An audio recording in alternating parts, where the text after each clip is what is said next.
আল্লাহ রাব্বুল আলামিন আমাদেরকে পৃথিবীতে পাঠিয়েছেন একটা উদ্দেশ্য নিয়ে, সেটা হচ্ছে আল্লাহর ইবাদত। জোরে বলুন সুবহানাল্লাহ। যেমন আল্লাহ রাব্বুল আলামিন 30 পারা কুরআনের মধ্যে ইরশাদ করেছেন, ওয়া মা খালাকাতুল জিন্না ওয়াল ইনসা ইল্লা লিয়াবুদুন। জোরে বলেন আল্লাহু আকবার। আল্লাহ রাব্বানি বলেছেন, এ আমার বান্দারা শোনো, আমি মানুষ এবং জিন জাতিকে আমি আল্লাহর ইবাদত ছাড়া আর কোন উদ্দেশ্যে সৃষ্টি করি নাই। তাহলে বোঝা গেল আল্লাহ রাব্বুল আলামিন আমাদেরকে সৃষ্টি করার পেছনে একটা উদ্দেশ্য আছে, সেটা হলো ইবাদত। জোরে বলুন সুবহানাল্লাহ। এজন্য আল্লাহ রাব্বুল আলামিনের ইবাদত বندگی করবেন, 5 ওয়াক্ত নামাজ আদায় করার চেষ্টা করবেন। বান্দা যখন 5 ওয়াক্ত নামাজ যখন আদায় করে, আল্লাহর দরবারে সম্মানী হয়ে যায়। জোরে বলুন সুবহানাল্লাহ।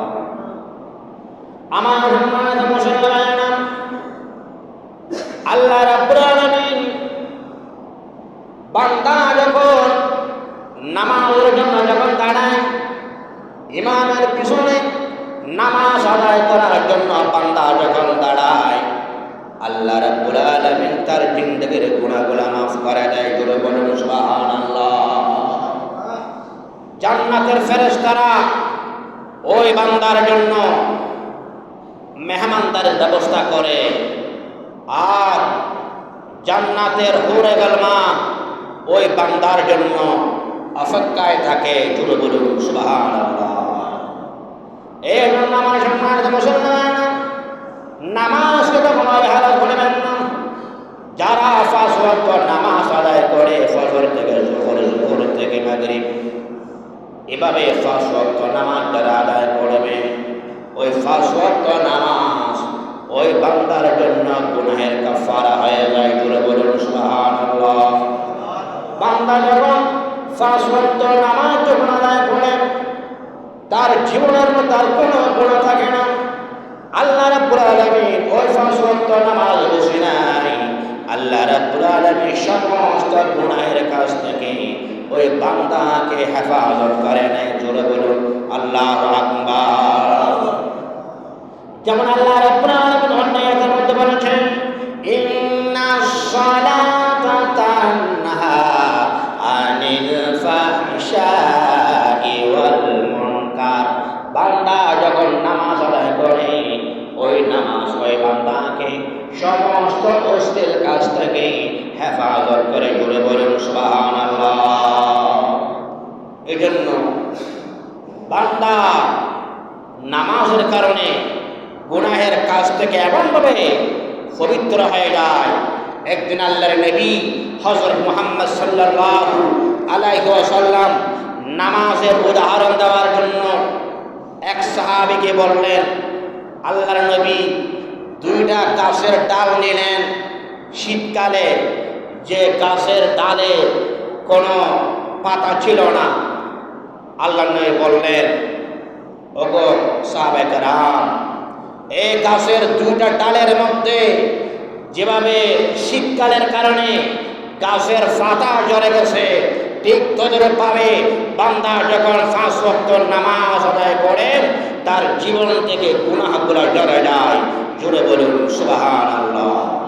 আল্লাহুম্মা সাল্লি আলা সাইয়্যিদিনা মাওলানা মুহাম্মাদ ওয়া আলা আলি সাইয়্যিদিনা।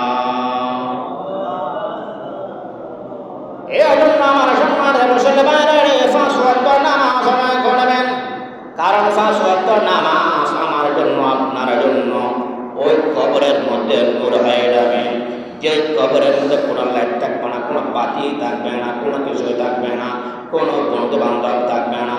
যদি আপনি 5 ওয়াক্ত নামাজ যদি আদায় করেন, ওই 5 ওয়াক্ত নামাজ আপনার জন্য কবরের মধ্যে পাহারাদার হয়ে যাবে। জোরে বলুন সুবহানাল্লাহ।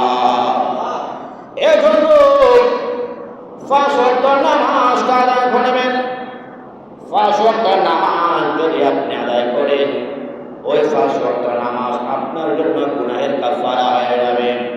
একদিন আল্লাহর নবী হযরত মুহাম্মদ সাল্লাল্লাহু আলাইহি ওয়াসাল্লাম সাহাবায়ে কেরামদেরকে বললেন, ও সাহাবায়ে কেরাম রে, বান্দা কোন ব্যক্তি কোন একটা কূপের মধ্যে, নদীর মধ্যে দিনে 5 বার গোসল করার কারণে যেভাবে তার শরীরের মধ্যে ময়লা আবর্জনা থাকে না, ঠিক তদ্রূপভাবে বান্দা যখন 5 ওয়াক্ত নামাজ আদায় করে তার জীবনেও কোনো গুনাহ থাকবে না। জোরে বলুন আল্লাহু আকবার।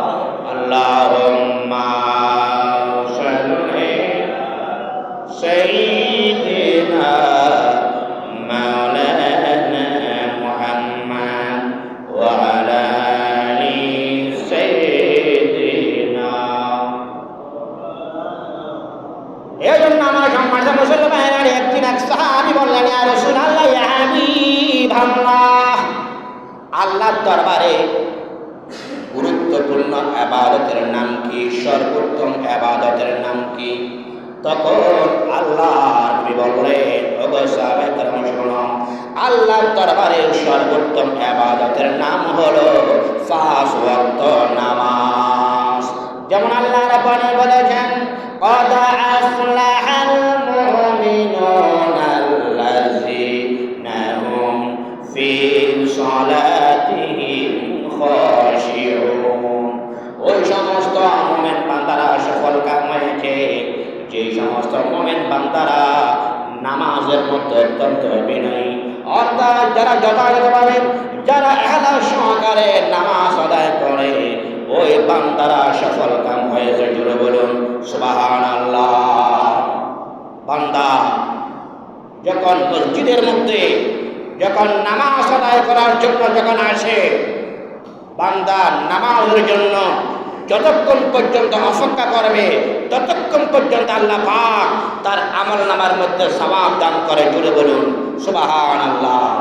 বান্দা যখন ওযু করে, যখন ঘর থেকে যখন বাহির হয় মসজিদে আসার জন্য, বান্দা যতক্ষণ পর্যন্ত মসজিদে আসে নাই ততক্ষণ পর্যন্ত প্রত্যেকটা কদমে কদমে আল্লাহ পাক তার আমলনামার মধ্যে সওয়াব লিপিবদ্ধ করে দেয়। জোরে বলুন সুবহানাল্লাহ।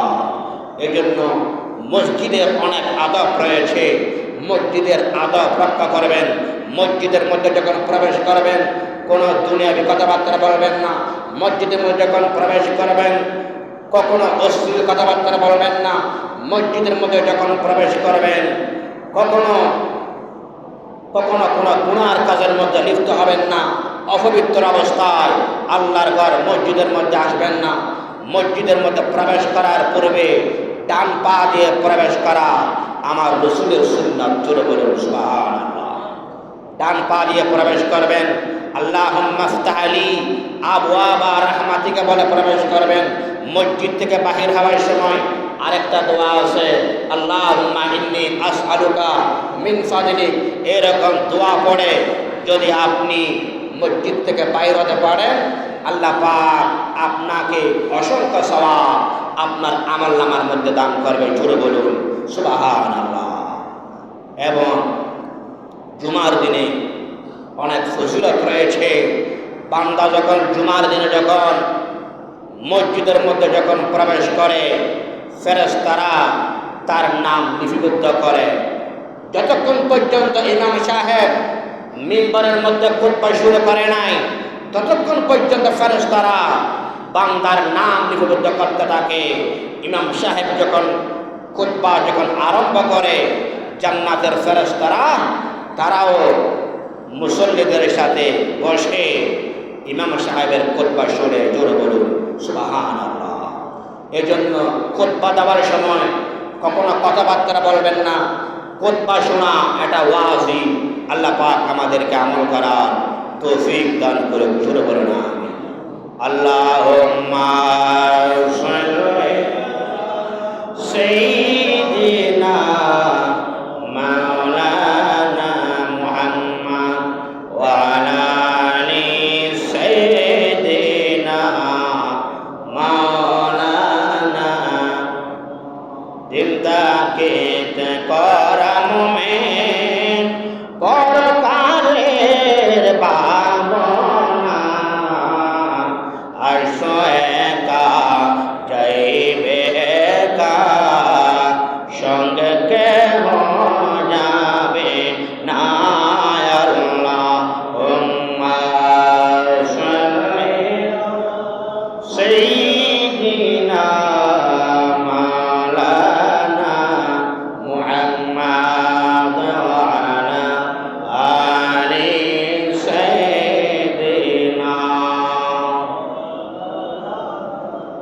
এজন্য আমার সম্মানিত মুসলমান, 5 ওয়াক্ত নামাজ আদায় করবেন জামাত সহকারে। হাদিস শরীফের মধ্যে রয়েছে, যে ব্যক্তি ফজরের নামাজ জামাত আদায় করবেন, এশারের নামাজ জামাতে আদায় করবেন, যে ব্যক্তি 5 ওয়াক্ত নামাজ জামাতে আদায় করবেন, এভাবে 40 দিন যাবত যে বান্দা 5 ওয়াক্ত নামাজটা আদায় করবেন, আল্লাহ রাব্বুল আলামিন তার জন্য জাহান্নামের আগুন হারাম করে দেয়। জোরে বলুন সুবহানাল্লাহ।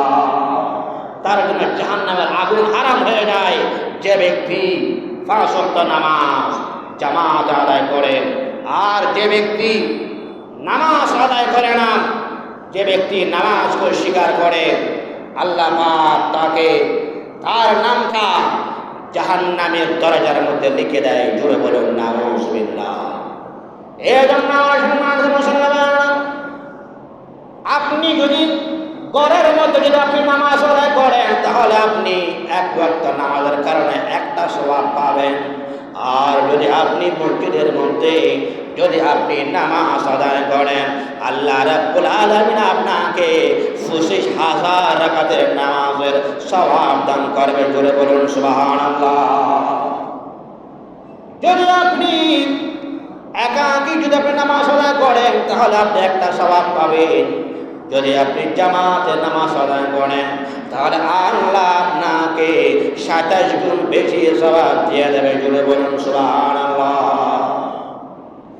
যে বান্দা নিয়মিত 5 ওয়াক্ত নামাজ আদায় করবে, আল্লাহ রাব্বুল আলামিন দুনিয়ার জমিনের মধ্যে তার রিজিকের মধ্যে বরকত দেবেন, দুনিয়ার জমিনের মধ্যে তাকে সুখ শান্তি দেবেন। মৃত্যুর সময় তার কালেমা নসিব হয়ে যাবে। ওই হাসরের ময়দানে যেদিন কেউ তোর আমার আপনারা মনে হবে না, ওই হাসরের ময়দানে আপনাকে আল্লাহ রাব্বুল আলামিন ডান হাতের মধ্যে আমলনামা দান করবেন। এবং শুধু তাই নয়, আল্লাহ রাব্বুল আলামিন আপনাকে বিনা হিসাবে জান্নাত দিয়ে দেবে। জোরে বলুন সুবহানাল্লাহ। ইয়া রাসূলুল্লাহ, ইয়া হাবিবাল্লাহ, ইয়া রাসূলুল্লাহ, তুমি জীবন তুমি মরণ, আধার ঘরে তুমি আপন, তুমি জীবন তুমি মরণ, আধার ঘরে তুমি আপন, তুমি মধের পাড়ের তরি, তুমি নিদানে তারান ফালা। ইয়া রাসূলুল্লাহ, ইয়া হাবিবাল্লাহ, ইয়া রাসূলুল্লাহ, আল্লাহুম্মা সাইয়্যিদিনা মাওলানা মুহাম্মদ ওয়া আলা আলি সাইয়্যিদিনা। এজন্য আমার সম্মানিত মুসলমান, হাদিস শরীফের মধ্যে রয়েছে যে ব্যক্তি 5 ওয়াক্ত নামাজ আদায় করবে, 1 জুমা থেকে অপর জুমা, 1 রমজান থেকে অপর রমজান, 1 বছর থেকে আরেক বছর, এই সময়ের মধ্যে যে গুনাহগুলো হবে 5 ওয়াক্ত নামাজের কারণে, আল্লাহ রাব্বুল আলামিন তার জীবনের গুনাহগুলো মাফ করে দেয়। জোরে বলুন সুবহানাল্লাহ। এইজন্য 5 ওয়াক্ত নামাজ যারা আদায় করেছে তারা সম্মান হয়েছে, যারা নামাজ আদায় করেছে তারা আল্লাহর ওলি হয়েছে। কবরে হাসরে ফুলসিরাতে তাদের কোনো ভয় থাকবে না, যারা নামাজ আদায় করে। জোরে বলুন সুবহানাল্লাহ। আল্লাহ পাক আমাদেরকে 5 ওয়াক্ত নামাজ আদায় করার তৌফিক দান করে। জোরে বলুন আমিন। এবং জুমার দিনে আপনারা কখনো অবহেলা করবেন না। ব্যবসা বাণিজ্য বন্ধ করে আযান দেওয়ার সাথে সাথে যদি আপনি মসজিদে আপনি আসতে পারেন, আল্লাহ পাক আপনার আমলনামার মধ্যে অনেক সওয়াব দান করবে। জোরে বলুন সুবহানাল্লাহ। জুমার দিন এটা এমন একটা দিন যেদিন আল্লাহ পাক মুসলিম জাহানের জন্য এই ঈদের দিন বলেছেন, যে দিনটা অনেক মূল্যবান, যে দিনে কোন মুসলমান বান্দা যদি ইন্তেকাল করে তার কবরের আযাব মাফ হয়ে যায়। জুড়ে বলুন সুবহানাল্লাহ। এই জুমার দিনে আসরের নামাজ থেকে মাগরিব পর্যন্ত একটা সময় আছে, যে সময়ের মধ্যে যে বান্দা আল্লাহর দরবারে যা দোয়া করবে আল্লাহ পাক সাথে সাথে কবুল করে নেয়। জুড়ে বলুন সুবহানাল্লাহ। একটু জিকির করেন আল্লাহ আল্লাহ আল্লাহ লা ইলাহা ও আল্লাহ আল্লাহ আল্লাহ ও লা ইলাহা আওয়াল আহর সব কুছ জানি দেখে বই দোকানি গায়ব কি हवा देने वाला अल्लाह का प्यारा हबीब नबी जी अल्लाह अल्लाह अल्लाह ओ ला इलाहा इल्लल्लाह अल्लाह अल्लाह अल्लाह ओ ला इलाहा ला इलाहा इल्लल्लाह मुहम्मदुर রাসূলুল্লাহ সাল্লাল্লাহু আলাইহি ওয়াসাল্লাম। ওই হাসরের ময়দানে যারা জাহান্নামের মধ্যে চলে নামে, আল্লাহ রাব্বুল আলামিন জাহান্নামে বান্দাদেরকে বলবে, এরে আমার বান্দা তোমরা আজকে কেন জাহান্নামে হয়েছো, কারণ কি একটু করে বলো। ওই জাহান্নামে বলবে,